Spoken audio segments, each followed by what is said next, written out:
Well, yeah, as Steve says, I'm the creative director of the Zoom, but actually one of the things we're going to talk about today is kind of the role of copy in advertising. It is strange. I am the only copywriter in this building, which is why it's so fantastic that I'm not alone tonight.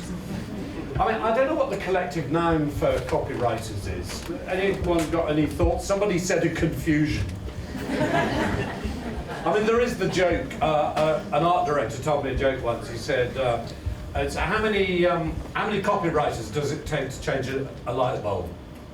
I said, I don't know, God, surprised me. He said 1, but there were 12 in the room at the time. I said, how many art directors does it take to change a light bulb? I'm not changing a fucking thing. But here I am a copywriter and a creative director by background, but they call me the head of design because Google didn't know what else to call me.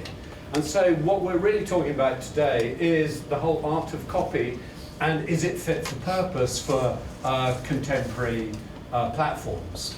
So we've got a really distinguished panel of people here today. I Google searched them. And it is so fascinating when you do image search, what often gets thrown up. So I have to say, we've got Mark Ritz here, who's going to be revealing the secrets of the census. In other words, all of the stuff that you contributed to the census, he's going to feed back to us today. But here he is, kind of looking, you look a bit like the Sweeney there. And very good. There you're looking kind of quite academic. So I guess we're going to get a mixture of that tonight. We're going to get a bit of hard cop, but actually with a bit of the intellectual thrown in as well. So I'm looking forward to that. Then we have Catherine, and Catherine is fantastic. We had a phone call yesterday when we were talking a bit about the art of copy, and she really kind of lobbed her grenade in early. So. But what I like about Catherine is that she started back in I think it was 1992. She tried to do the D&AD copy course, but it got cancelled due to the recession.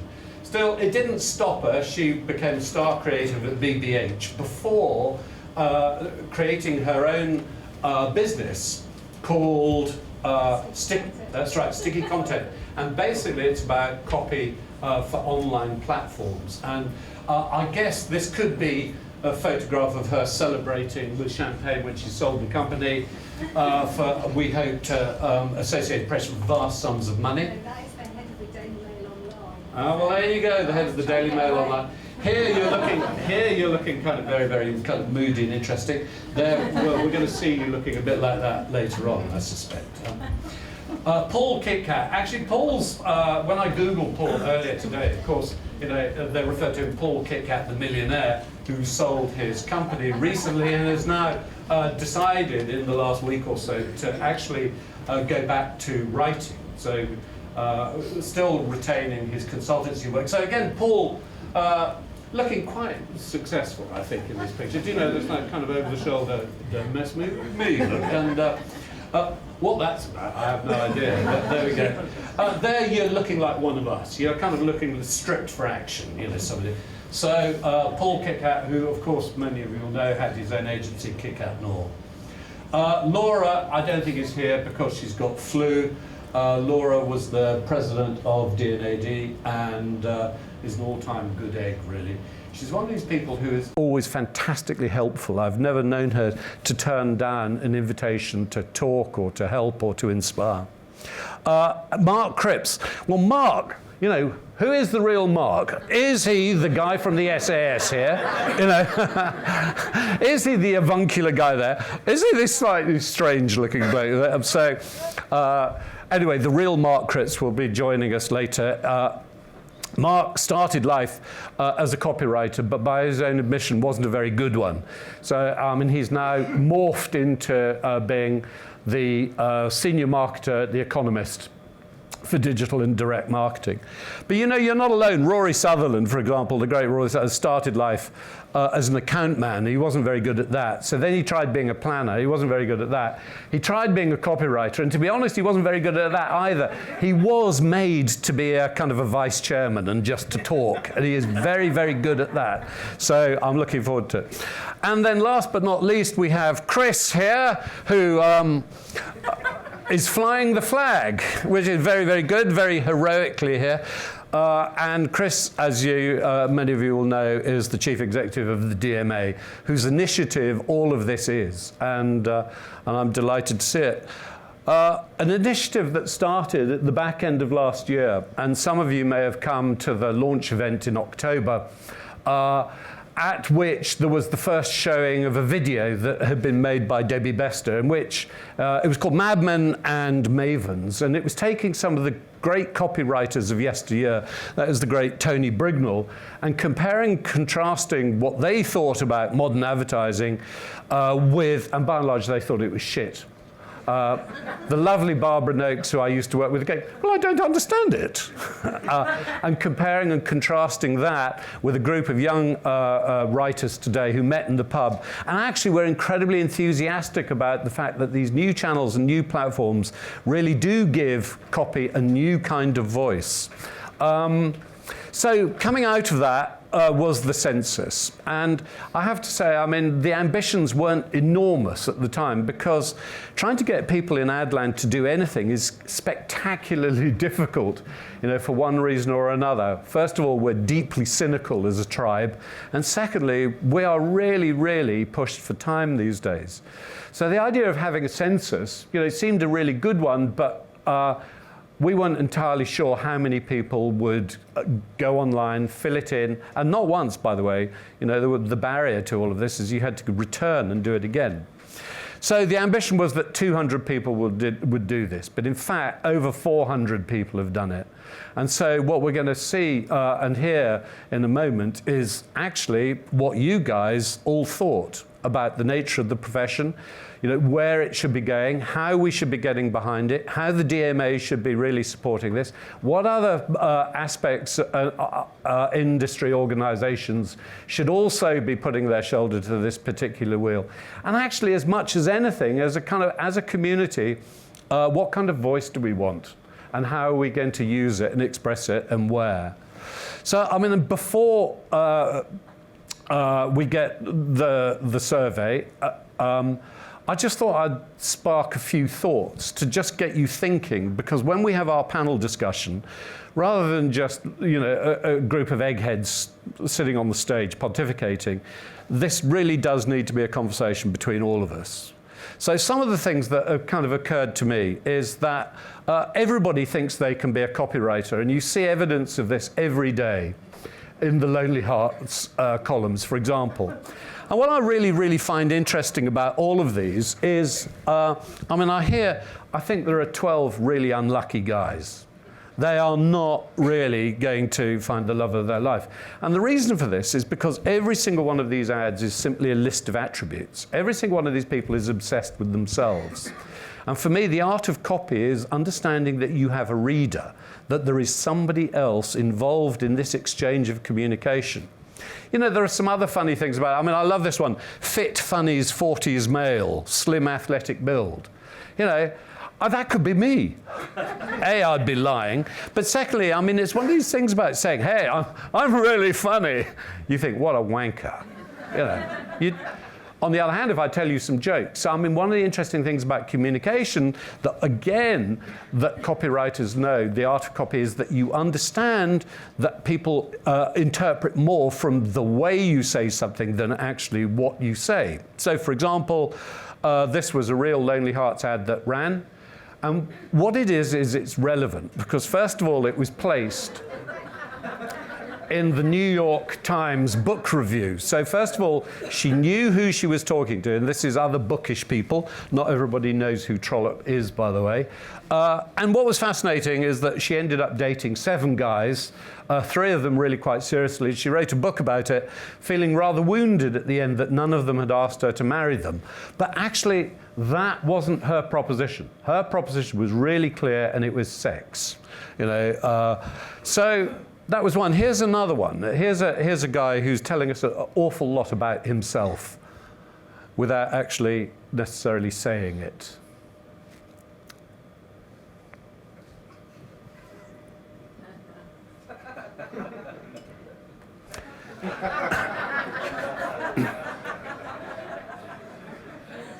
Now here's a guy who doesn't tell you he's funny. He is funny. And by the way, I do know that there are a number of girls I know would go, he sounds like a laugh. Why not? Give it a go, you know, and start off. So for me, we talk about brands and branding. I mean, branding is just a really poncy word for personality.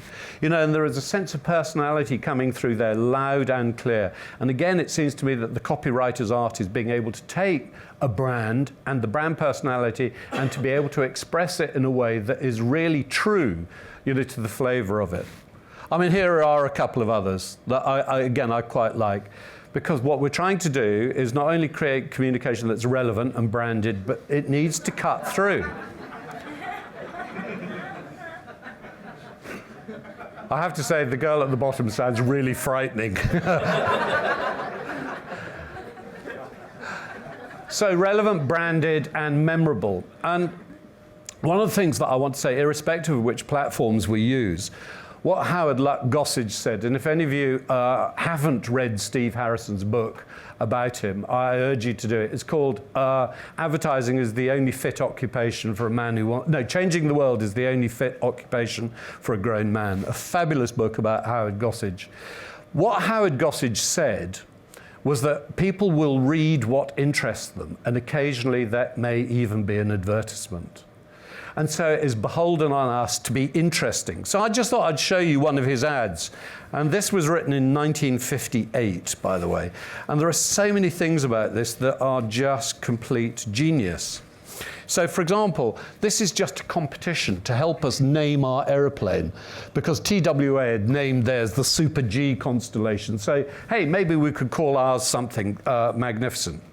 What we really want is a name of our own, neat, evocative, alluring, a name calculated to send hordes of tourists to their travel agents, tourists brandishing fistfuls of large notes and demanding to be sent via Qantas super constellation to Sydney, London, Johannesburg, Tokyo, or wherever. So we will be much obliged if you will fill out the attached entry blank and send it to us. Neatness and legibility will count for next to nothing, but please try to spell Qantas without a U. You pronounce it, but you don't write it. First prize is a real kangaroo. Second prize is a stuffed koala bear. Live koala bears are very picky eaters, you wouldn't want one. And 98 prizes of one boomerang each. In addition, every entrant will receive absolutely free an explanation of why there is no U in Qantas. And then, most coupon copy is written by a computer. Down in his coupon, it goes, "Men, I think it is a shame that your speedy Sybaritic super constellation does not have a nice name as TWA's does. In an effort to correct all this, I suggest they be called." Isn't that fabulous? This is nearly 60 years ago. And then here's the interesting thing. Next week, an idyllic domestic scene. This is so interesting. And so if you are interesting, then people will be interested. But I also wanted to ask this question, what is a copywriter? And this is kind of in response to our conversation yesterday. This is a guy called Peter Fitzgerald, who in his first week as a junior copywriter at Leo Burnett was given a really tough brief, and it was to sell Carey's maple syrup. And by and large, maple syrup had a sales cycle that looked like this. Ba, ba, ba, ba, ba, ba. Pancake day, ba, ba, ba, ba, ba. So one day in the year, people went out and they bought maple syrup. And so he was given the task. And plenty of other people had been given this task too. How do you sell maple syrup? And they'd written wonderful recipe ads. They'd come up with maple syrup on your cornflakes, in your cookie, everything. It just didn't work. He wrote 2 words which transformed their business. In fact, 2 words which transformed the entire maple syrup industry.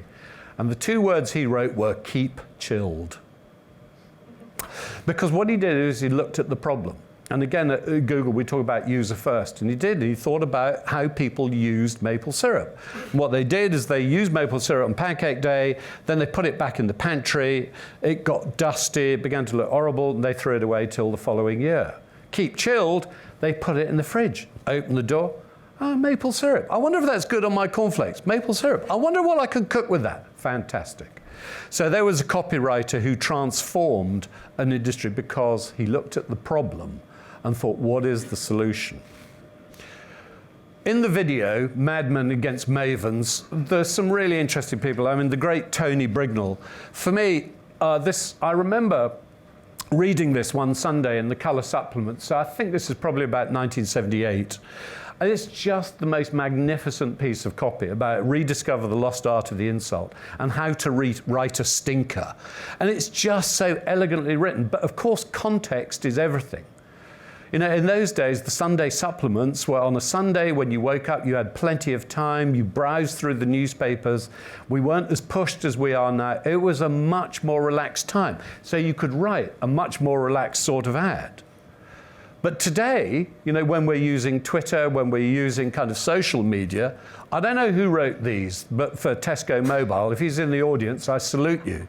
But what they are is kind of immediate response. So here's Tesco Mobile, which by and large young people think is a pretty naff brand.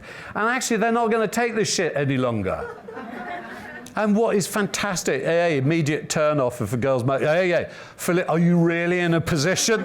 Isn't that just genius? How to get people to support you. You know, so this is the art of copy, but it's understanding context. And actually, we really, really can have a major effect, but context is everything. And of course, not just media like that. Everything is a media opportunity. And so Paul Burke, with a bit of Dan Germain, you know, transformed Innocent by turning every single label into an opportunity to engage. I mean, I just like, pineapples look a bit hostile, but don't worry, they won't steal your dinner money. I mean, isn't this magnificent? This is a real sense of a brand. So later on, after we've had the census report, and when we've got the panel up here, I think there are a number of questions that we should be asking. You know, and the questions are, you know, what is the role of copy today? What is the context? You know, some of the things emerging from the census will spark questions. Like, I find it really fascinating that the audience here, I would say, is probably 2/3 men to 1/3 women. Why is that the case? So let's discuss all of these. But first, if I can hand over to you, Mark, and take us through the search findings. Thank you.